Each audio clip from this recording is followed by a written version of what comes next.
so this is, I always welcome the opportunity to talk about mindfulness and, I've experienced so many benefits in my life. And, it's quite an honor to be able to teach something like mindfulness-based stress reduction over a couple of months and see people waking up to their lives in new ways. And so that's kind of what I do in the community. I teach those courses a few times a year. I also do some workshops and individual mindfulness sessions. And I'm involved with the White Heron Sangha in Avila Village. It's a Buddhist meditation center. And there's so much being offered there. Some really incredible teachers. I'm involved in facilitating some sitting groups and classes. Basics of meditation was one that I just taught, day-long retreats. And yeah, so it's great to be here. And if you're interested in any of that, as you leave, some of you have registered, so your email's on there. If you want to put a check mark, if you'd like to be on my email list, or next to your name, if it was just signed in today, if you want to write down your email address, that would be great. Okay, so I see some of you are still munching on these wonderful snacks we have here. This is great. Well, will those also be available after? Yes, absolutely. Okay, great. That's good to know. So, yeah, I'm gonna move up a little bit and take these chairs out because I know we can probably add chairs if anyone else comes in later.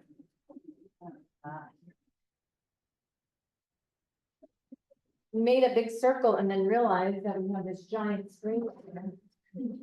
We want people down that way. And then we can do that. All right. And so tonight we're going to be talking about the power of pausing. And so I thought we would begin with a pause so that we can arrive in the space together, right? It's what, 5:36, we've been doing whatever we've been doing all day. And now we're sitting here and beginning with this. So yeah, let's just take a few moments. Maybe you can put aside, whatever is on your lap for a moment and take your time to feel into your chair, to settle in, get comfortable, right?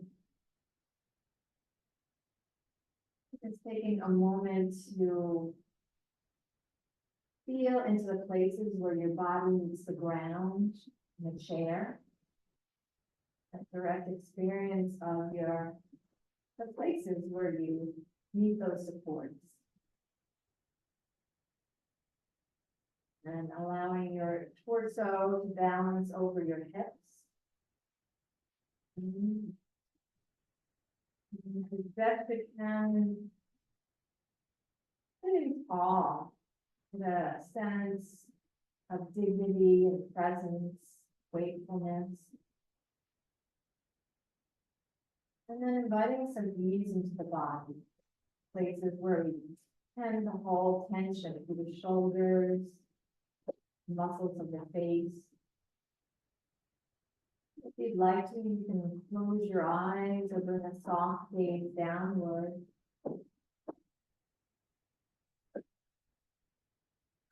Just noticing the movement of the mind. And if you could step back and watch what's moving through thoughts,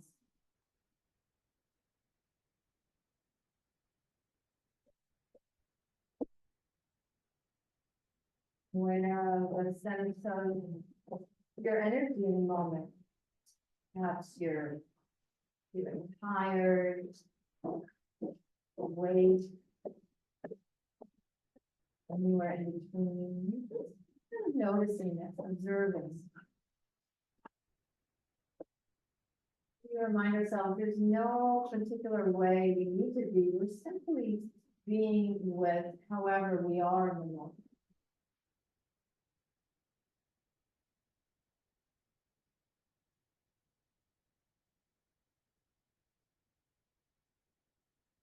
gently and firmly guiding your attention to focus on the place where you feel your breath moving. Not that need to change your control, it's just simply feeling into your breath.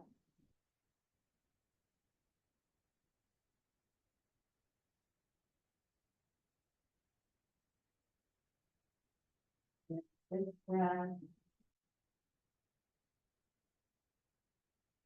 this breath.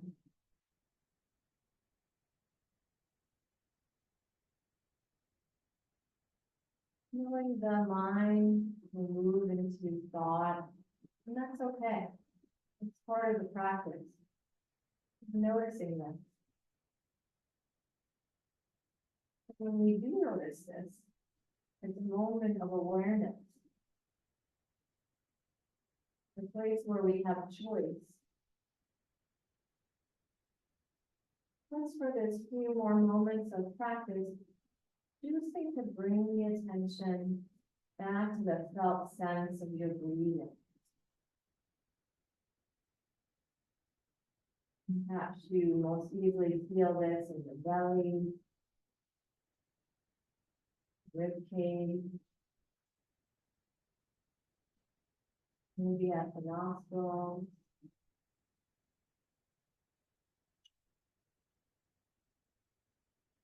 The breath is our constant companion.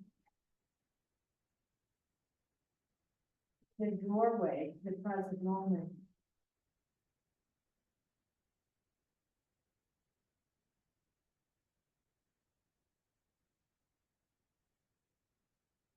And the breath anchors our attention. Just as when a boat is anchored, there's still some movement. The movement of waves in the water.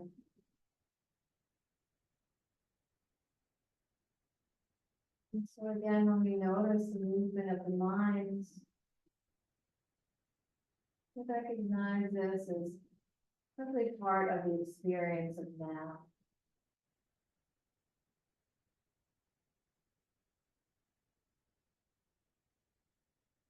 You also recognize this capacity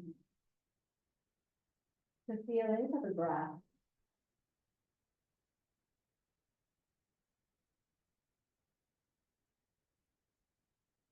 Gently observing this breath.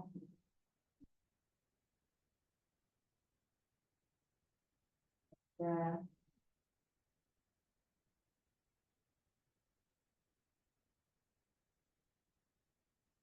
Already allowing your awareness to expand from where you feel the breath most easily. Include your entire body sitting here in the moment. Being here together in this room. I'd like to read you this poem called Walk Slowly by Janet Fallon. It only takes a reminder to breathe, a moment to be still, and just like that, something in me settles, softens, makes space for imperfection. The harsh voice of judgment drops to a whisper, and I remember again that life isn't a relay race. We will all cross the finish line. That waking up to life is what we were born for. As many times as I forget, catch myself charging forward without even knowing where I'm going, that many times I can make the choice to stop, to breathe, and be, and walk slowly into the mystery.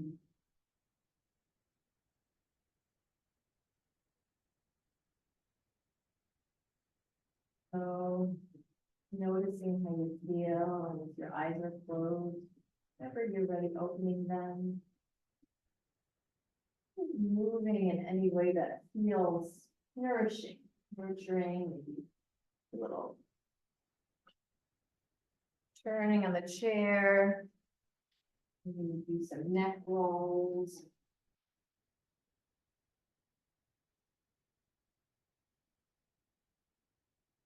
And often a part of mindfulness is something called inquiry, which can be really helpful to kind of ask yourself, what am I noticing? So what are you noticing, or what did you notice during that brief meditation that we did? You could just popcorn out into the airspace if you want. Mind goes wherever it wants to. Mind goes wherever it wants to. Yeah. Interesting how that happens when you kind of follow along. Thank you. Yeah, anyone else? What are you noticing? And what did you notice? A sense of ease. Sense of ease. Fine. One of the last lines in the poem that I read, I don't know who it was, but I saw myself doing this, you know, like a little. Nice, I like that. You're flowing with it. Yeah, it's all welcome. That's a great thing about mindfulness is there's really no right or wrong way to do it, you know? We just notice. You know, so there's a sense of acceptance to it. Experiences however it is, right? Anyone else? I felt like when you were talking about breaths, I could feel it coming into the side body, and I actually just felt not just the diaphragm, but I felt the side body breathing. That was really welcoming. To get softer.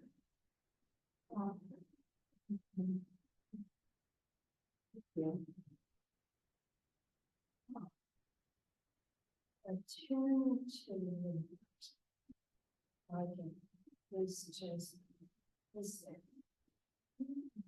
All encompassing. Turn to the universe. Incredible what a few moments can do, right? And if you're not feeling, you know, if you're feeling, like I know I came in a bit agitated, so it took me a while to kind of settle in, you know. Our nervous systems are like that, they're kind of tuning into so much that we don't even recognize. Okay, so back to the power of thoughts. This is very new to me. I feel very official in the whole. No, okay. So let's open to what's possible. All right, so tonight we're gonna kind of build on concepts and do some practices mixed in there as well. I do want to say a lot of what I'll be talking about has been inspired by one of my teachers, Tara Brach. I've done some coursework with her and training, and I think she just has a wonderful way of touching into the heart space with a lot of this. And those will be more when we talk specifically about pausing. So we'll begin with awareness, then talk about embodiment, mindfulness, the challenges and benefits of pausing, and then we'll do some practice. So what is awareness? You know, what is awareness? You had to think of it without looking at the slide. What you notice. What you notice, yes. Simply put, right? You can say just that and that's it. So, you know, when looking through different definitions, it's a fully conscious experience based on our perception. So we know our perception guides so much in our lives, right? We have these senses and they direct how we move, how we behave in the world, our actions. So we're really quite dependent on them, right? And I was just talking with someone, you know, is that a snake or a stick? Right? You know, it depends, right? What we're seeing, how we're perceiving. So if we think of awareness as this big circle, right? This is the metaphor of the circle of awareness with a line through it. And everything above the line is what we're noticing, what we're paying attention to, what we're conscious of, what we're present to. Everything below the line is where our habits and our automatic pilot, those things that we just use, so automatic, all of that's happening under here. And a lot of the core beliefs that were developed early on in our lives are also under there. You can take some digging to really get to those over time. And we spend a lot of time in that space.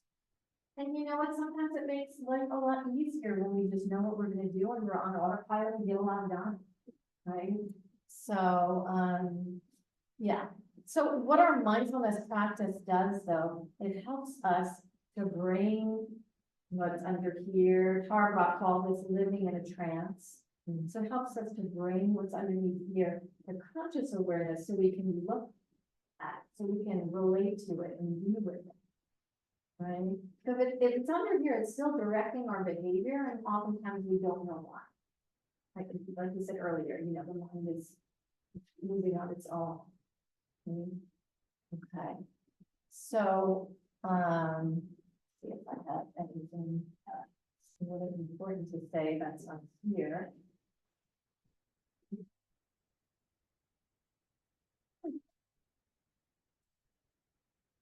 It's important to know what awareness is. And on your sheet there, you don't need to look at it because it's the same thing as up here. So if you want to see it real big, it's the same thing. Yeah. But that's kind of to take home if you wanted to do that. So this is called the triangle of awareness. We got lots of shapes. We got circles, we got triangles. And this triangle of awareness touches on these three things that we also touched into in that brief practice. Thoughts, feelings, in this context, meaning emotions, and physical sensations. So just begin right now, if you were to, let's take another pause. That's what we're talking about. So just kind of settling in, feeling the ground with your feet and getting into how it is that you know you have feet, right? And how it is that you know you're sitting in this chair, gravity holding you. And then just touching into this awareness of what's moving through the mind. I think you could kind of step back and watch. Thoughts about past,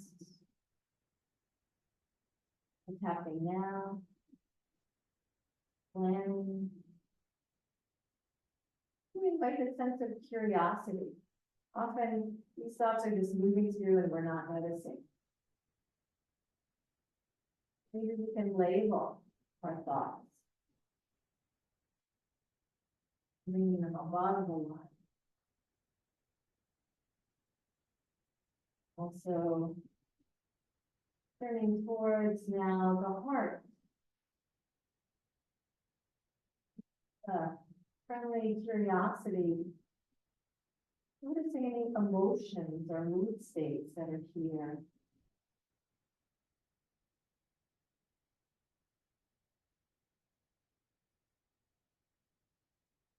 Perhaps naming these: contentment, boredom, frustration, tired, anxious. Remember, it's all welcome. We need to push away some and make others more important.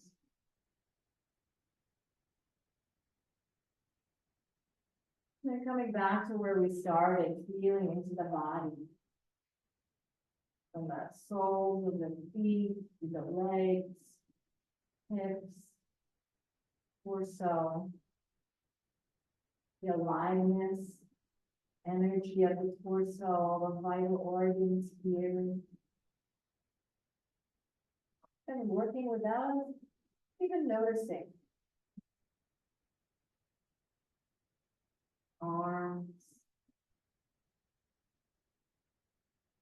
And sensations in the hands.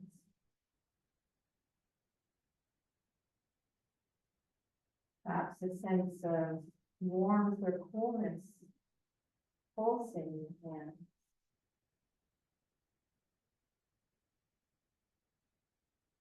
Feeling the life in our hands, express, hold, and touch. Who they are in the moment.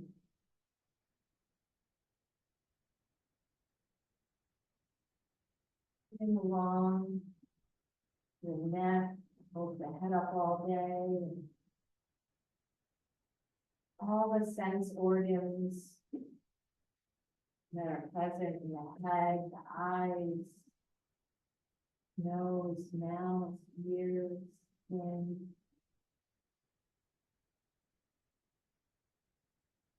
The whole body sitting here together in the moment.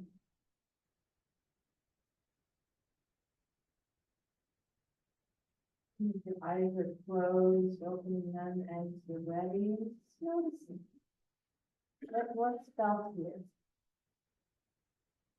Knowing that triangle of awareness, that's available for you and to you wherever you go.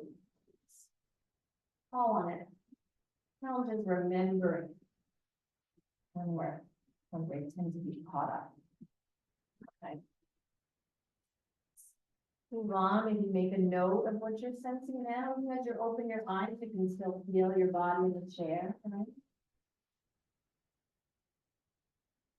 Speaking of the body, so now we're moving on to what is embodiment? And I was looking through many different definitions, but for our purpose here, it's about a lived experience that's grounded in the body. And when we can really practice this, work with this, in the MBSR course, we spend a lot of time on body scans and making this a part of the practice. And it's a great way, there's so much data in our bodies. Great way to know ourselves and get to know ourselves. And when we can embrace this, we come out of our minds into this visceral, instinctual, and natural, deeply felt through the senses. So where are some of the places in your body that you feel emotions? Like, let's look at anger. If you were to kind of embody a sense of anger, where is that felt in the body? Your head? Here? Yeah, a lot of people are saying the head. So yeah. Any place else? Shoulders, right? You hold a lot here. Yeah. Yeah. So people are nodding with that. I think I feel it here in my jaw. I get a tightness. Sometimes in my throat. How about fear? Belly. Get that. Yeah. Nervousness, butterflies, we call them sometimes, right? How many nerves and sense in our bellies, right? And how about joy?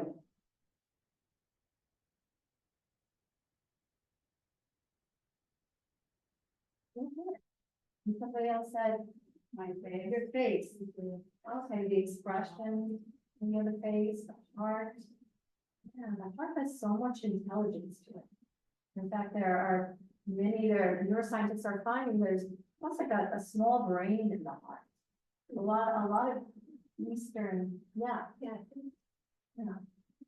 A lot of Eastern cultures talk about the mind being here, like the heart mind. It's often with, mindfulness without those. Yeah, and sometimes it's more of an energetic sense, right? An emotion.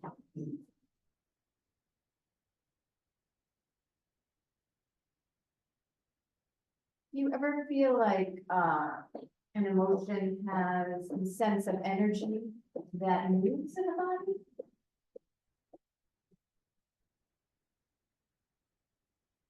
You think joy does? Can you say more? Again, it's that whole thing that you mentioned before, if you said kind of that flowing kind of thing. I think joy is part of that. It has to express itself something. Expressing joy, kind of moving and out. Moving it out there. Yeah. When I think of joy, I think of my granddaughter who's almost 2, it's in her feet. They go so because of the feet. Little bodies, like a big smile. Yeah. And it's contagious, right? Very contagious. All our emotions, I believe, have that, ability to sense, we feel, we see a person's expression, we, have thoughts and feelings about it. And so when we evolve more of our body and our emotional experience and touch in with them, this can create a greater capacity to tolerate emotion and stay with it for a longer period of time, which we'll get into a little bit later. But also, again, with the data in the body, we start to notice tension arising, right? And we bring it to conscious awareness, we can work with it. Not necessarily the story, because that'll keep it elevated for a long time. If you get into the story, you can really spiral, right? You can stay in the story and get even more upset or sad or angry, or, into that. Or if it's joy, maybe, yeah, we want to stay there, but our nervous system tends to really stick to those emotions where we might be in a dangerous situation, wants to keep us safe. So those are the ones that we remember. So when we feel into those, we notice them, we bring them above the line, we can work with them, and this helps to build our emotional resilience. Feeling this tightness.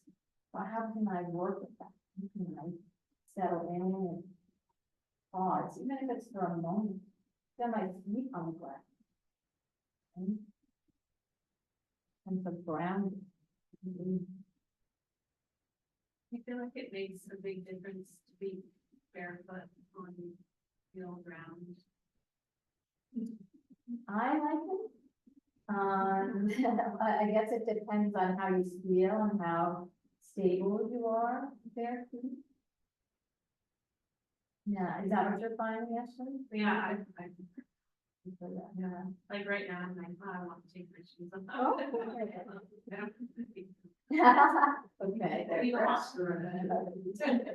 there you go. Now I'm feeling like I want to take my shoes off. Yeah.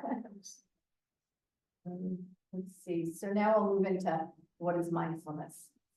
Okay, so that first definition there, that's from John Kabat-Zinn, who pioneered mindfulness-based stress reduction. And it's this 8-week, as I mentioned, an 8-week program. And so neuroscientists and researchers have really flowed with this and been able to study and do research, brain scans, questionnaires, asking people. And what they found is that it can really help. It originated with chronic pain. John Kabat-Zinn said to the Chronic Pain Center at UMass, University of Massachusetts Medical Center, give me the patients who have chronic pain who you're not able to help. And he worked with them in his program, and he helped them to create a different relationship with their pain. Rather than being the pain, it was kind of, I'm not my pain, and then working with that awareness. But that's a whole nother course. So let me know if you're interested. But anyway, he said it's the awareness that arises from paying attention on purpose in the present moment and non-judgmental. Sounds pretty easy, right? Yeah. Sounds simple, I should say, but not easy, right? So what do you think is the toughest part about that? The judgment, the paying attention. It's all challenging. Yeah. So, the paying attention stuff is what we're doing a lot of today.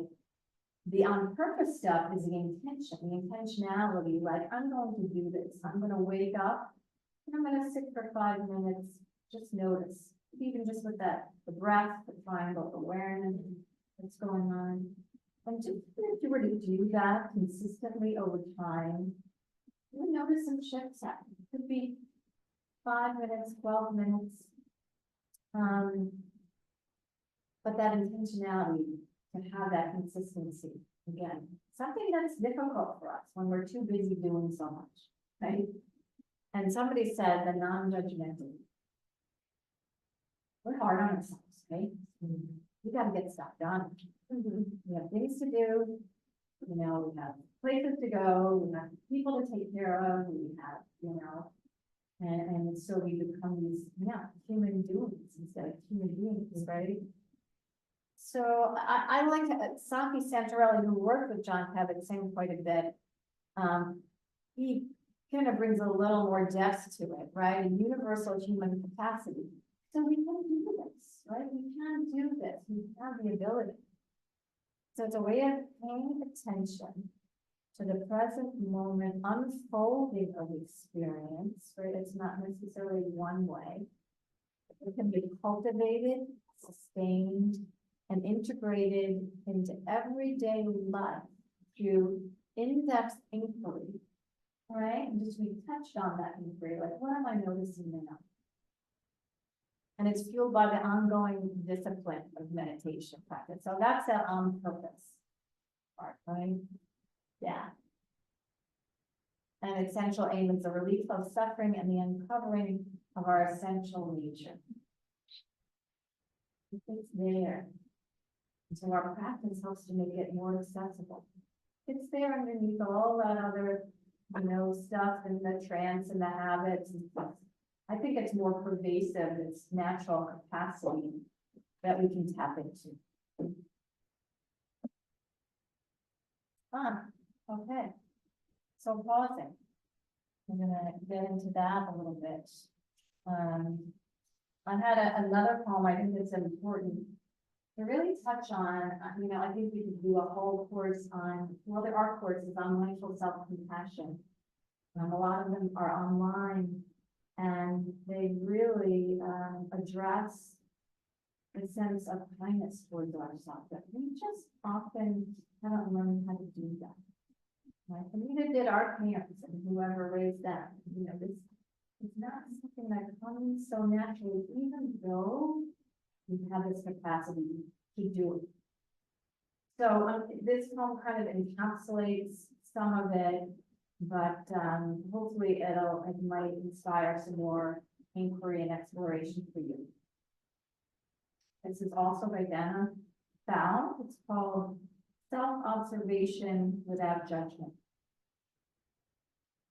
Release the harsh and pointed inner voice. It's just a throwback to the past and holds no truth about this moment. Let go of the self-judgment, the old learned ways of beating yourself up for each imagined inadequacy. Allow the dialogue within the mind to grow friendly and quiet. Shift out of inner criticism, and life suddenly looks very different. I can say this only because I make the choice 100 times a day to release the voice that refuses to acknowledge the real me. What's needed here isn't more prodding towards perfection, but intimacy. Seeing clearly and embracing what I see. Love, not judgment, sows the seeds of tranquility and change.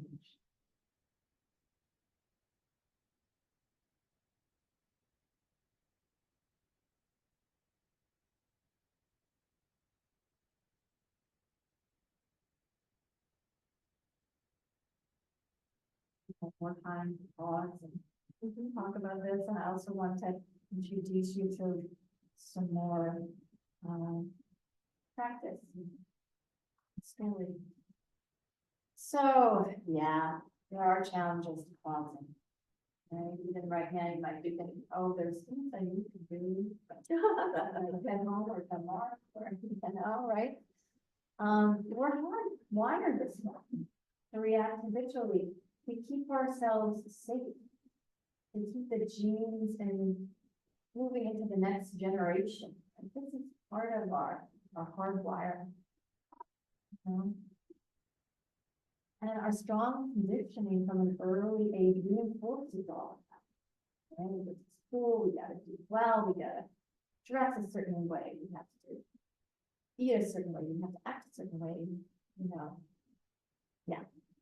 So we're habituated to activity, and again, we get a lot done on our autopilot, so there are these, you know, we notice this works for us in some ways. And then what happens when we habituate this way is we get hooked on thinking there's always something we need to be doing. Anybody else know this? I feel this a number of times a day. Like when I stop, I'm like, oh, wait.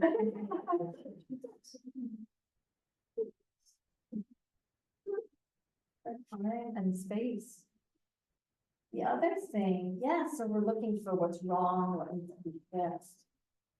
And the other thing that happens is when we stop, if we're not used to it, it can be kind of a scary place and kind of vulnerable. Like, well, what do I do now? We're looking for what's supposed to happen rather than just noticing. It's uncomfortable. It's uncomfortable. Yeah. Yeah, we're not used to it. And when we're stressed, instead of pausing, we do exactly the opposite, right? The primitive brain drives us into activity to defend ourselves. Somebody says something, we want to defend ourselves, or we need to grasp onto what we think we need, giving us a sense of control. Because when we get down to it, most things are unknown, right? We don't know what's happening next. And that can be a really scary place to be, to not know. To we go for where we can control. And our culture really promotes us doing. And when we're not, we can feel like we're falling short. So fortunately, there are benefits of pausing. One of the other, well, let's go from here. Again, it's a natural human capacity. We can practice it and cultivate it. It reconnects us with the essence of who we are. Again, it builds, I didn't put this on the slide, but it builds resilience. Right? And when we can pause and notice what's happening, we might not say what we were going to say. How many times have you hit that send button on an email? I'm like, oh, shoot. I didn't mean to say that. Or, you know, I wish I had said something different, or, yeah. Okay. So this is kind of like this doorway, portal for deep knowing, love, compassion, connection with ourselves, with one another. When we open to what is sense in the moment, we step out of that autopilot. Honestly, that way. It's like a subtle aggression that's so much a part of our lives. You know, who's there? And when we practice a pausing, the first thing we might notice are these patterns. Like, oh, I'm noticing I'm uncomfortable. Noticing I need to be doing something. Oh, noticing that thought arising. Noticing the habits of where our mind goes. To-do lists, worry, planning, regretting what I said 20 years ago, thinking, if I think about this 100 more times, then eventually I'll be able to go back and change it, right? Yeah. But no. So yeah. And then that connection, so powerful. Kindness, compassion, well-being, the intelligence of the heart. We lean into that. I don't do very often. And then again, if we're in pause long enough to be with that vulnerability and the hum of vigilance, right? What we need to do, and it's like we can be with that long enough. Knows what can open a possibility. We make peace with that. And there's this great quote that's attributed to Viktor Frankl, but apparently he didn't say it. But his family said, no, he didn't say that, but it's been attributed to it. So I feel like I have to kind of footnote that. And it's really a great quote. So let's see. It's right there. Yeah, but I'm trying to see where I have it here. All right, so between stimulus and response, there's a space. Right? And in that space is our power to choose our response. So wow, choice. We don't necessarily have to react, we can actually choose how we're gonna respond. And in our response lies our growth and our freedom. So there's a lot, and there's a lot there that can happen, there's possibility. So, all right, so say you have a stimulus, and when it's a reaction, it's like right there, it happens right away, right? So we can kind of peek out this space, like that little space. Okay, so a little pause, maybe a couple of breaths, and then like maybe a little noticing, and then, oh, maybe a little, we get into this. Okay, I can pause, I can be with my, noticing what's moving through my mind, body sensations and emotions or mood states. And then we widen the space, and there's, again, so much we can do. And that's where kind of our creativity happens. We can have different responses. You have to just choose one. You can look and see, oh, yeah, I'm just gonna react like that. Ooh, what could have happened if I do that? Oh, maybe this is no skillful. I know when I got into this, that mindfulness, what it helped me a lot in my relationship with my husband was being able to pause, because we have such habits of interaction. It's almost like you know, it goes back and forth. It's like a dance, exactly. And so I thought, oh, if I say that, that's not really, you know, I could pause on enough to know where this could go, because it has in the past, and choose a different way. And it was kind of freeing and open, you know, and validating. So, okay. Let's see. So let's do a little practice of pausing. And again, this is adapted from a practice by Hard Rock. And it's a brief one. You can do it anywhere. All right, so let's just be comfortable in our seats, or do whatever you need to do. If you could stand and walk, that's fine too. And we'll begin by taking, I'm gonna begin by taking a simple look. Noticing.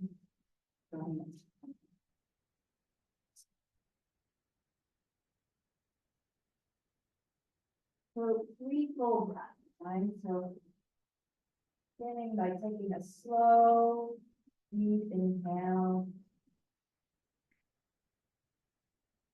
Maybe a little slower exhale. Full breath in.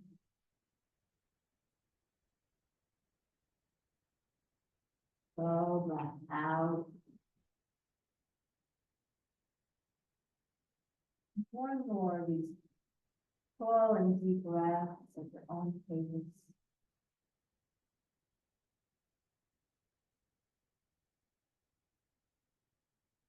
Continue breathing this way if you'd like. And now, you're inviting yourself into this space with kindness.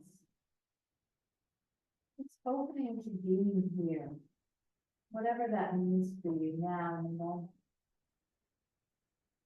You touch into that body sensation.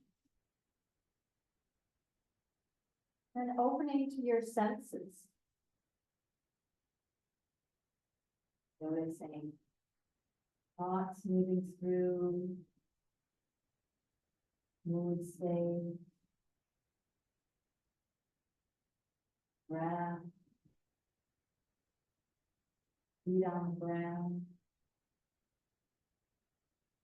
feet in the chair.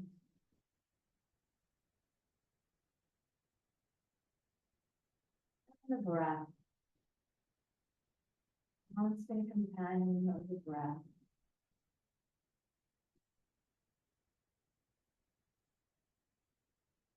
Whenever you're ready, opening your eyes. notice.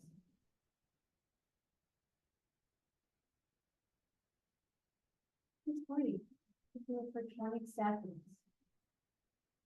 You know, when you're taking a walk, maybe you just pause, making the sounds that are surrounding you. What's going on within you. Just feel into the moment. When you pause before hitting the send button, when you pause after a phone call or before one. Maybe you set a timer and do it randomly. My husband was doing that for a while. Just setting a timer up. And he's like, oh, I gotta go pause. Yeah, catching yourself. Oh, what was I doing? Where was I? You know. That happens with those presentations. That would be convenient, right? Yeah, so yeah, this does a lot for our health, our resilience, our well-being, our chemistry, our perspective can shift. That's all it takes is this 20 seconds. And again, the more we do this in different situations, the more it's accessible. When you're below the surface, you just have to kind of fall on it. All right, any questions as we shift into more intense gear? We have one more, but we're gonna go a little more intense with the pausing, please, yes. You may cover this next, but so I totally get after a phone call, email, whatever. You're face to face, and someone has said something to you that you need to pause before you react. You can't stop and say, excuse me, I'm gonna take a deep breath, inhale. Yeah, it's harder when you're with someone. And that's a great question. But I also think that when we're doing this more often, we might be able to access some of that. And we might even say, you know, excuse me, I just need to pause for a minute. Or let me think about it, my daughter does that, say, she's like, no. Well, actually, let me think about that. Yeah. Think about that, or I just need a moment. Does that feel like it might? Yeah, I just have one person in particular, but it's just, and I do that a lot of times with people. That's You know, great, I'll yeah. say, oh, just, you want a knee-jerk reaction? No. If you'll let me think about it, and I might come back to you, but no, I have an issue with someone who has cognitive issues and they say things and trying to, it's kind of hard to say, I'll get back to you on that because they don't understand, and I'm sitting here going, Okay, perfect lead into the next slide.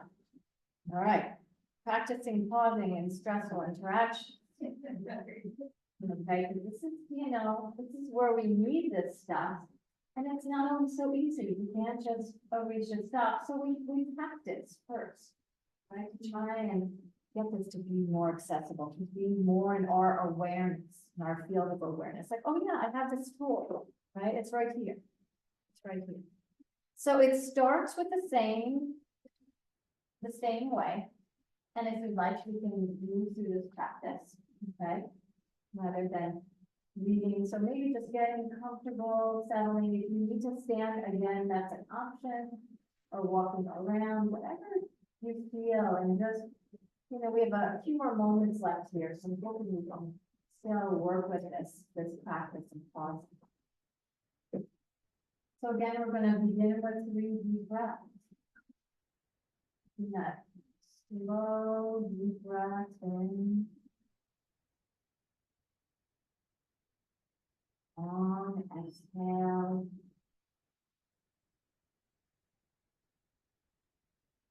In.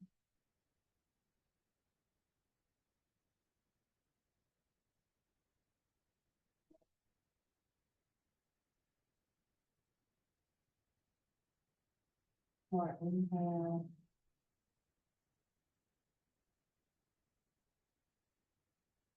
And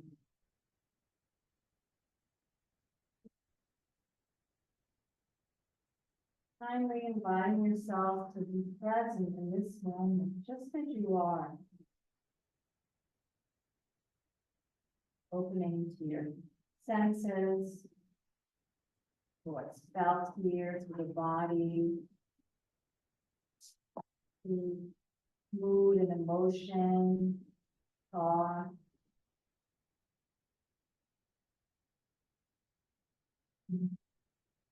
Bringing to mind a challenging interaction that brought on some reactivity for you. And being careful, not one with overwhelming reactivity, right? But one that has some grab for you, that kind of feels reactive.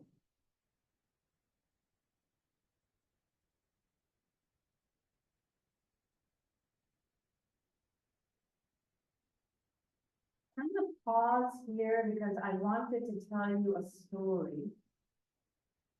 And we're gonna come back to that. It's a story about a mom and a daughter. And they got together one evening and the mom told the daughter that she has breast cancer.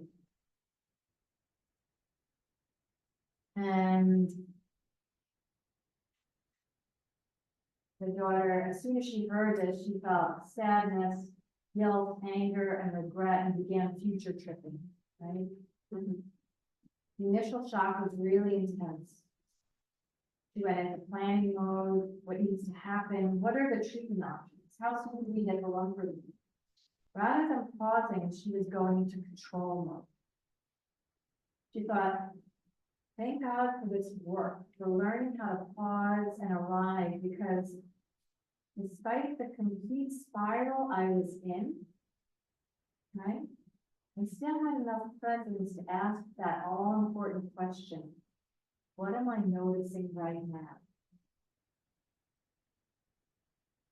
So instead of going into this goal-oriented grasping, that was the beginning of her pause. What am I noticing now?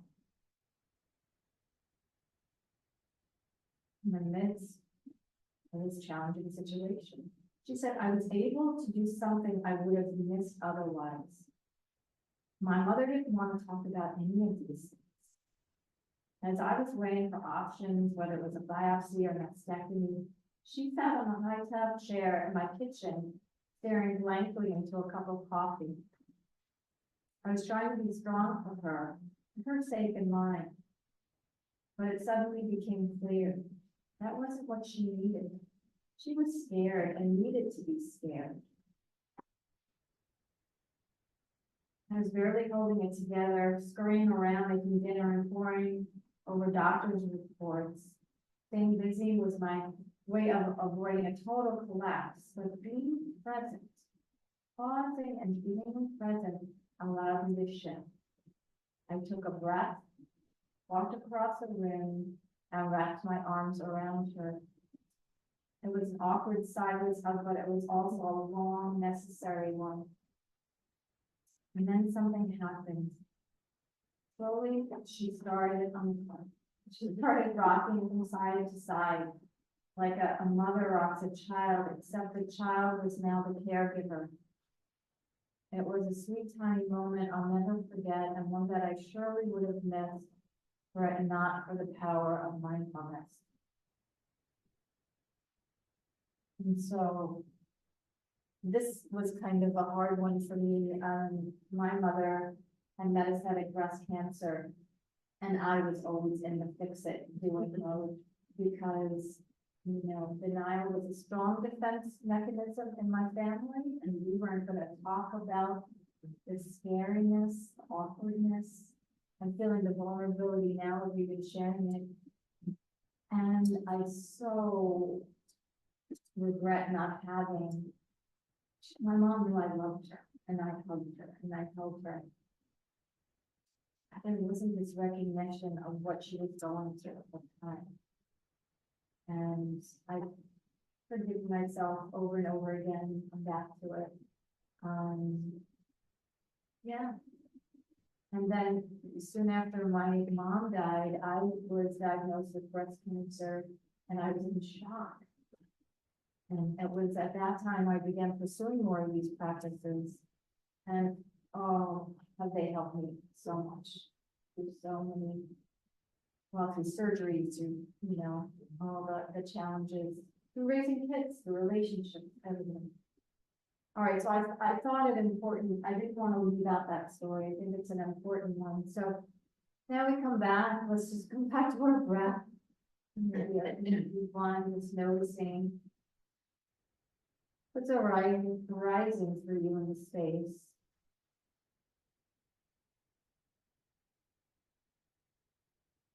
Now bringing to mind again a challenging interaction, one that you tend to have in your life, might be with a particular person, and that triggers you a bit for the activity. Bringing to mind the situation, maybe noticing the space where this happens, perhaps hearing what the person you were with was saying.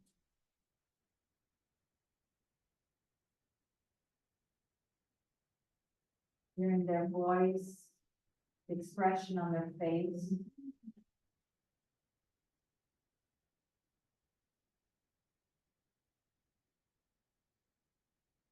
Allow yourself to remember that situation as if you're watching a movie, so you can really kind of inhabit that visualization. And also, so that you can just pause at the key frame, right before you've reacted fully. Whether it was just happening in your body or you verbalize something, pause when you wish you could have paused in that situation.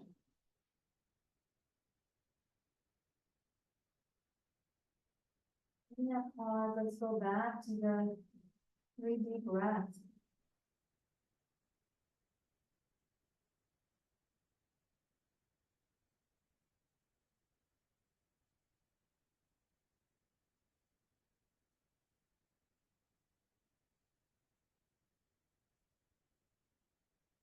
Open to experience the vulnerability of it.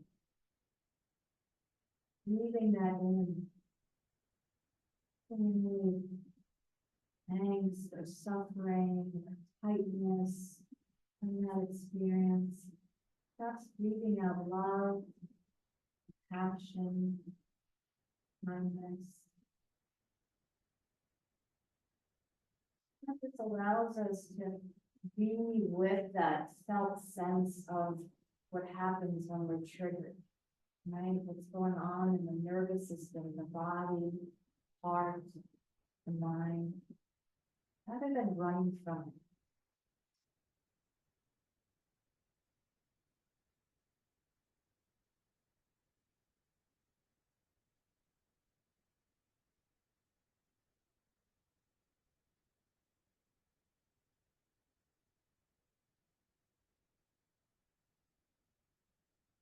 Accepting the suffering and vulnerability, but not hanging in there, allowing it to release, and that out breath of love, kindness, acceptance, allowing for the opening of the wisdom of the heart, intelligence of the heart.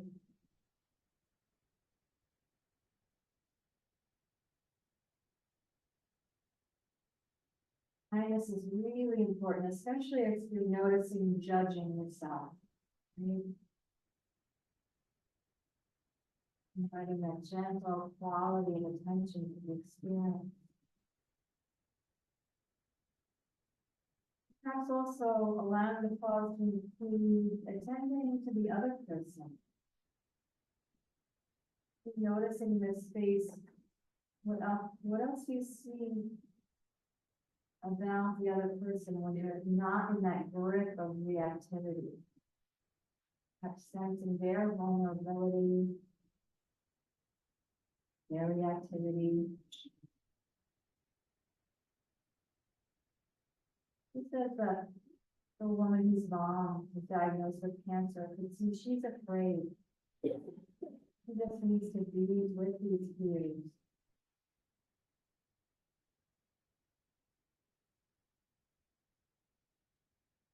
And when we really inhabit the space of a pause, we can see more, hear more, respond to our circumstances with more awakeness, open-heartedness. Maybe sensing in this pause how you might respond. Calling on your deepest nature that comes through and guides you. You respond in an open-hearted and kind way. You can see classes and weekend retreats, etc.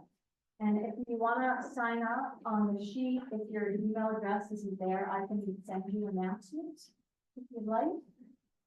Is this it, slowmindful.com? So that's my website, and the White Heron Sangha is whiteheronsangha.org. Thanks. Yeah. Right, thank you.